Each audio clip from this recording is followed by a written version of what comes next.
Hey everybody, I wanted to make a video about my process when it comes to shipping film to my film lab for development, in case this might be helpful, in case you're sort of figuring out where to get started with film photography. So I have here 6 rolls of film, 4 rolls of color 35mm and 2 rolls of black and white, one 35, one 120. My lab is Richard Photolab. They are relatively local to me here in Santa Barbara. They're down in Santa Clarita. So if I ship the film, I usually gets to the lab by the next day around the afternoon. Usually I'll be shooting throughout the week and the weekend, and then I'll put together a box of film and mail it off to Richard on Monday. It'll get there by Tuesday.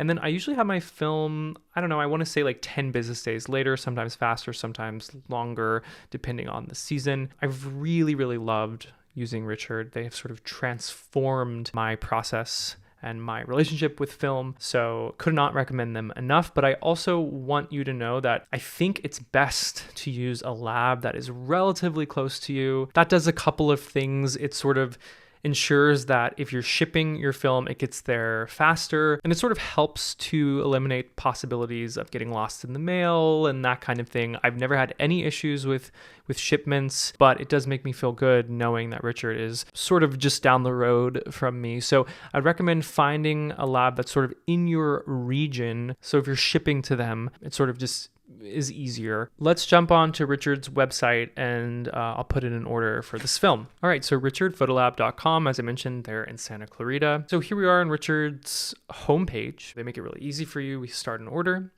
and then you just tell them the film that you're shipping into them. You have to do this before you send in the film. So you always put in the order before packaging and sending your film. So it's Sunday, I'm gonna do this today, and then I'm gonna take my film to the post office tomorrow and ship it out.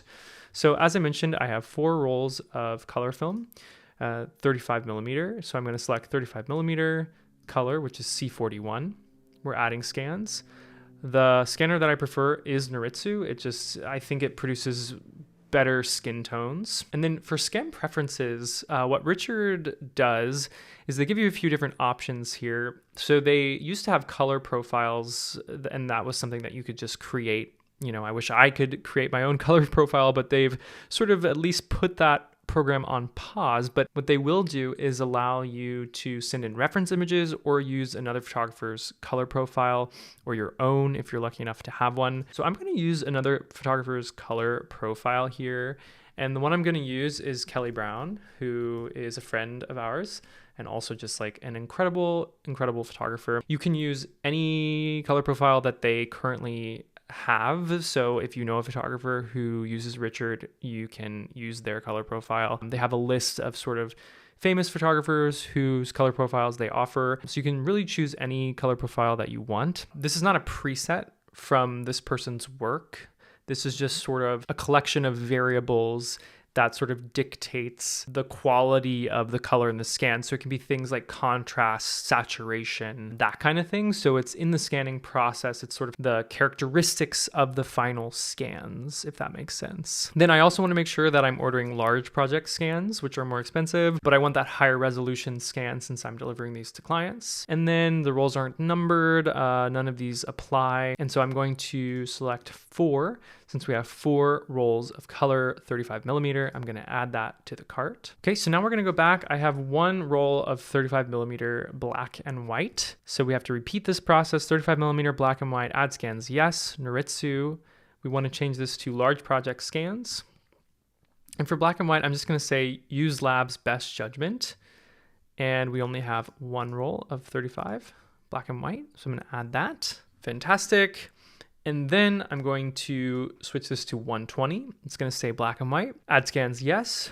Noritsu, we want large project scans once again. And once again, use lab's best judgment. This is for my 1 roll of 120. Here we have just 1 in the quantity. Add that to cart. Great, so then I'll just look at my cart here, make sure everything looks correct. So we have our 1 roll of black and white 120, large project scans, best judgment, our 1 roll of 35mm black and white, large project scans, best judgment, and then we have our 4 rolls of color film, 35mm, large project, and we're using Kelly Brown's color profile. Excellent, this looks good. We're gonna check out. Here's where we enter our shipping information for when they ship the negatives and also the billing information for when they charge us, which is going to happen right now. So we put in an order reference. For this one is going to be Christine and Alex, Opera SB Gala. So I just put in the name of the client or the name of the project, email address for the negatives, and then I always select UPS Ground Advantage for shipping back the negatives. So they'll package up the negatives and ship them back to me. Then you enter your card information.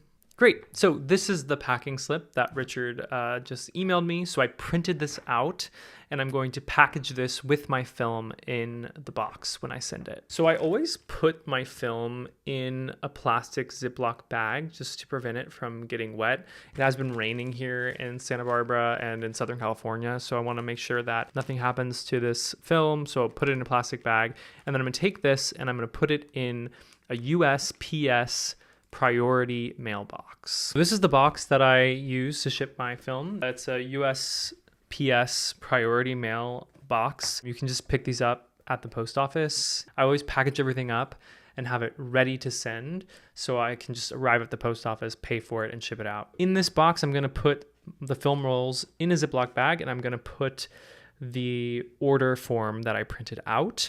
Before I do that, I'm just going to write my return address and the Richard Photo Lab address on the front here, just address it. So I do that before building the box just because it's easier to write on. Great. Okay, so I've addressed this. So now I take my film and I'll just put this in the box. I'll fold up my order form. So the box kind of like comes together like this. And then I'll just take this to the post office tomorrow and ship it off in the mail. I do tape this up so that it's more secure than when you just remove this little strip. So I would recommend taping this up just to make sure that everything's safe. But yeah, this is how I ship my film. So I'll take it to the post office tomorrow and then it'll get there by Tuesday. And then Richard will send you a little email notification that says we've received your film.